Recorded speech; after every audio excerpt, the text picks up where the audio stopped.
Want to know what really shakes a narcissistic person to the core? It is not revenge. It is not yelling. It is not a dramatic speech where you finally say everything you have been holding in. That kind of moment may feel powerful for a second, but it usually feeds the exact game they know how to play. What truly unsettles them is much quieter, much colder, much stronger. It is the moment you stop giving them emotional access. It is the moment your peace matters more than proving a point. It is the moment they realize they can no longer pull your mind, your mood, and your energy with one comment, one accusation, one cruel look, or one sudden burst of charm. And once that happens, the whole dynamic begins to crack. In this script, we are going deep into 4 powerful shifts that can completely change the balance, not through cruelty, not through payback, but through clarity, calm, and self-respect. Stay with me, because each shift gets stronger as we go, and the 4th one is where the old pattern really starts to collapse. If this hits close to home, keep listening, because what happens when you stop reacting is often the part nobody warns you about.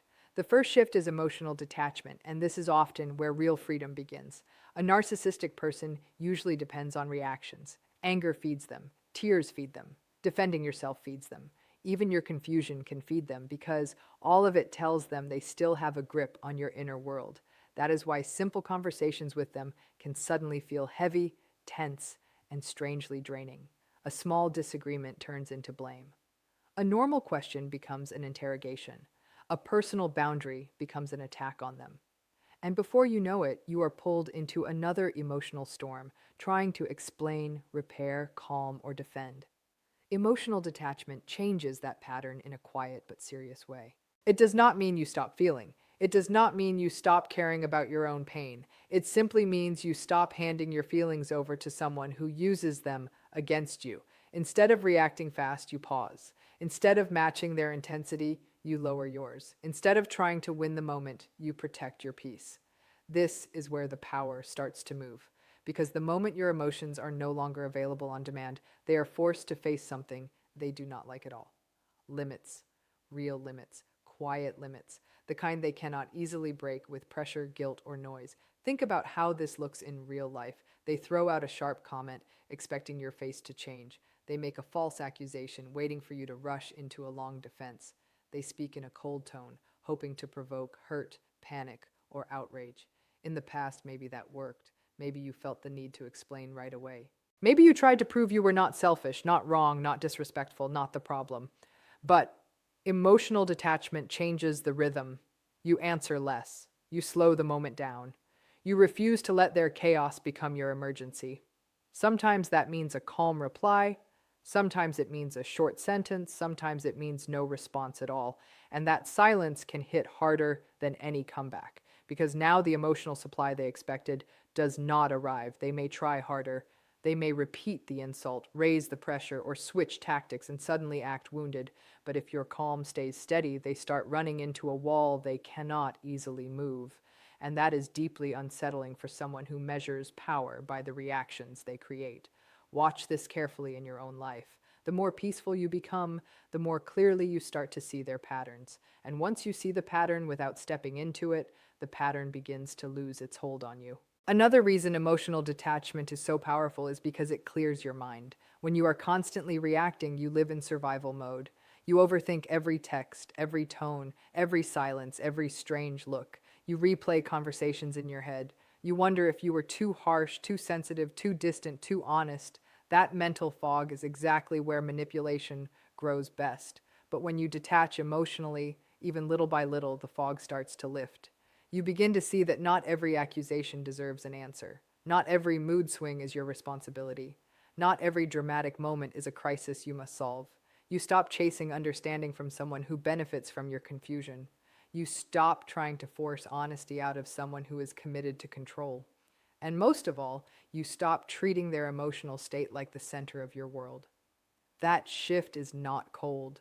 It is healthy. It is the difference between carrying someone else's chaos and finally setting it down. And for the narcissistic person, this is where the loss becomes real. Because once you stop absorbing their emotional weather, they no longer get to control the climate of the relationship. They can still speak. They can still complain. They can still perform, but they cannot reach you the same way. And for a person who once relied on easy access to your emotions, that calm distance feels unbearable. The second shift is strong personal boundaries, and this is where many narcissistic dynamics begin to break apart. Boundaries sound simple when people talk about them, but in real life they can feel difficult, especially if you have spent years being trained to make room for someone else's moods, demands, and expectations. A boundary is not a threat. It is not a speech. It is a limit. It tells someone what you will accept, what you will not accept, and how much access they get to your time, your energy, your attention, and your emotional space. Narcissistic people often test those limits very early. They interrupt your plans. They ignore your comfort. They expect instant replies. They criticize your choices and then act surprised when you feel hurt. At first, these moments can look small, easy to excuse, easy to smooth over, but small allowances grow into larger patterns. The narcissistic person begins to believe that they should come first, that your schedule can bend, that your energy belongs to them, and that your feelings can be pushed aside whenever they become inconvenient. This is why boundaries are so disruptive. The moment you say calmly and clearly, "No, that does not work for me," the old pattern is interrupted, and the person who benefited from your silence immediately feels that change. That is why the first response to boundaries is often pushback. A narcissistic person may call you selfish. They may say you have changed. They may accuse you of being cold, dramatic, rude, ungrateful, or impossible to please. They may laugh at your limit as if it is silly, or they may act deeply hurt and try to make you feel guilty for protecting yourself. All of that serves one purpose: to make you question your right to have boundaries at all. If you feel guilty enough, you may explain too much. If you explain too much, they have room to argue. If you argue, they pull you back into the old dynamic. This is why consistency matters more than intensity. A strong boundary does not need a long speech behind it. It needs repetition. Calm repetition. "I'm not available tonight. I'm not discussing this if you keep speaking to me like that. I said no. I need space. I'll leave this conversation if it keeps going in this direction." These are not dramatic lines, but they change everything because they remove automatic access. And once someone who is used to easy access begins to lose it, frustration rises fast. Stay with this point because this is where many people give up too early. The first time you set a boundary, things may get louder, not quieter. That does not mean the boundary is failing. It often means it is working. The real strength of boundaries is not just in saying them, it is in holding them when the pressure comes. A narcissistic person often believes limits are temporary obstacles, not real decisions. They may wait, push, test, charm, guilt, or wear you down. That is why emotional neutrality is so important. Boundaries land best when they are not wrapped in panic, rage, or desperation. You can be firm without being explosive. You can be clear without becoming cruel. In fact, the calmer you are, the more powerful the boundary becomes because it gives them less material to work with. No long defending, no over-explaining, no endless backstory, just the limit. Repeat it as needed. And if they keep crossing it, then the next step is not more debate. It is action, less contact, ending the conversation, leaving the room, delaying the reply.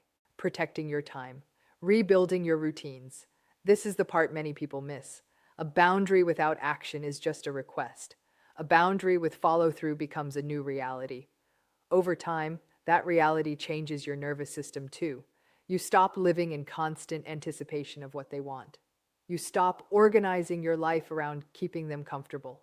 You start feeling your own preferences again, your own pace, your own right to say yes or no without fear. And for the narcissistic person, every calm limit says something they hate hearing. You are not in charge of my inner world anymore. The third shift is independence, and this one can deeply shake someone who built their sense of power on influence. Independence is not loud. It is not rebellion for show. It is a quiet return to yourself. It is the moment you begin making choices without waiting for approval. It is the moment you trust your own judgment again. Narcissistic people often move toward relationships where their opinion carries extra weight. At first, this can look like confidence, strength, or experience. They may seem decisive, protective, certain. They may act like they know what is best for everyone. And over time, if you are not careful, that can slowly turn into dependence. You begin checking with them before simple decisions. You avoid choices that might trigger criticism. You hold back your plans until you feel safe enough to mention them. You start measuring your own instincts against their reactions instead of your own values. This rarely happens all at once. It happens in small moments, and that is why it can be hard to notice. But once that dependence forms, it becomes a major source of power for them. They feel important because your confidence bends around their approval. Your hesitation feeds their authority. Your self-doubt keeps them in the center. So when independence begins to grow, even quietly, the whole structure starts to change. Independence looks simple from the outside, but inside it is often a major emotional shift. You stop asking for permission to be yourself. You make plans because they matter to you, not because they will be approved. You decide what you believe, what you want, where you are going, and what kind of treatment you will no longer excuse. This can be deeply unsettling to a narcissistic person because it breaks the illusion that they are the final voice in your life. They may still give opinions, but those opinions no longer rule you. They may still criticize, but that criticism no longer shapes your identity. They may still try to predict failure, but you keep moving anyway. And once they see that, several reactions may appear. They may mock your decisions to create doubt. They may act disappointed so you feel guilty. They may suddenly become extra charming so you question whether your independence is even necessary. Or they may pull away in a quiet protest, hoping you will chase them and restore the old balance. But if you stay grounded, something powerful happens. You begin to feel your own strength in real time. You remember that stability does not come from staying approved. It comes from being aligned with yourself. And that is the part that often hits them hardest. Not that you left the argument, not that you said no once, but that you no longer need them in order to trust your own mind. Independence also changes the emotional atmosphere of the relationship. When someone depends on approval, they often tolerate far too much. They stay quiet when something feels wrong. They shrink their voice to avoid punishment. They delay dreams, choices, friendships, and opportunities because they fear conflict, rejection, or emotional fallout. But when independence grows, those old sacrifices start to look different. You see how much of your life was shaped by trying not to disturb someone else's ego. You see how often your peace was traded for temporary harmony. And once you see that clearly, it becomes much harder to return to it. This does not mean you become harsh. It means you become self-led. You speak more directly. You choose more carefully. You stop abandoning yourself just to keep the surface smooth. For the narcissistic person, this can feel like a personal threat because your independence exposes a truth they do not want to face. Their power was never natural. It depended on your self-doubt, your fear, your over-accommodation, and your habit of seeking reassurance. As those things fade, so does their easy control. Keep listening, because the next shift is where this becomes even more obvious. It is the one that shuts down the long, exhausting games and returns your energy to you piece by piece. The fourth shift is refusing to argue and refusing to defend yourself endlessly. This may be one of the hardest changes to make because most people are taught that if something false is said about them, they should explain. If they are misunderstood, they should clarify. If they are accused unfairly, they should defend their position until the truth is understood. In healthy relationships, that can work. Honest people use discussion to solve problems, but narcissistic arguments are often not about truth at all. They are about control, pressure, confusion, and emotional exhaustion. The goal is not to understand you. The goal is to keep you talking until you are drained, upset, and easier to manage. That is why these conversations often go in circles. You explain one thing and they attack another. You answer the accusation and they dig up an unrelated issue from the past. You clarify your meaning and they twist your words into something new. The topic keeps shifting, the standard keeps changing, and suddenly you are spending an hour defending something that should have taken one sentence. This is not a real conversation. It is a trap with moving walls. And the longer you stay inside it, the weaker and more confused you tend to feel. That is exactly why refusing to keep arguing is so powerful. It breaks the cycle at the point where they expect you to keep feeding it. Refusing endless defense does not mean you have no voice. It means you use your voice with control. You stop handing over long explanations to someone who only wants more material to distort. You keep your responses short, calm, clean. I already explained my position. We see this differently. I'm not going to keep debating this. I'm ending this conversation now. These lines may sound small, but they carry real force because they close doors instead of opening new ones. A narcissistic person often depends on those open doors. The more you explain, the more they can question. The more emotional you become, the more they can point to your reaction as proof that you are unstable, defensive, selfish, or guilty. But when you stay brief, you give them less to work with. They may accuse you of avoiding the issue, they may push harder, they may raise the volume, repeat themselves, or try to corner you into one more round. That is the moment to hold steady, because once they see that your attention is no longer available for endless sparring, the structure begins to fall apart. The argument no longer stretches into a full stage performance. It ends, or it does not begin at all. And that can be far more frustrating to them than any dramatic confrontation, because they are losing the very space where they once felt strongest. There is another reason this shift matters so much. It protects your emotional energy. Long arguments with a narcissistic person can leave you feeling strangely empty. You replay them for hours. You think of better answers later. You question your tone, your words, your memory, even your motives. That is because the conversation was never built for fairness. It was built to wear you down. When you stop entering that maze, your mind starts to clear. You notice how many accusations were never made in good faith. You notice how often you were forced to prove basic things that should never have required proof. You notice how much of your life was being spent in defense mode. And with that awareness comes self-trust. Real self-trust, the kind that says, I do not need to convince someone who is committed to misunderstanding me. I do not need permission to know what I meant. I do not need to turn every unfair comment into a courtroom trial. That shift is huge, because once your self-trust becomes stronger than your need to be believed by them, their grip weakens fast. They may still talk, they may still accuse, but their words stop becoming assignments you must complete. And that freedom is not small. It is the return of your time, your focus, and your nervous system back to you. As these shifts grow together, something important happens. Emotional detachment gives you space. Boundaries give you structure. Independence gives you direction. Refusing endless argument gives you energy.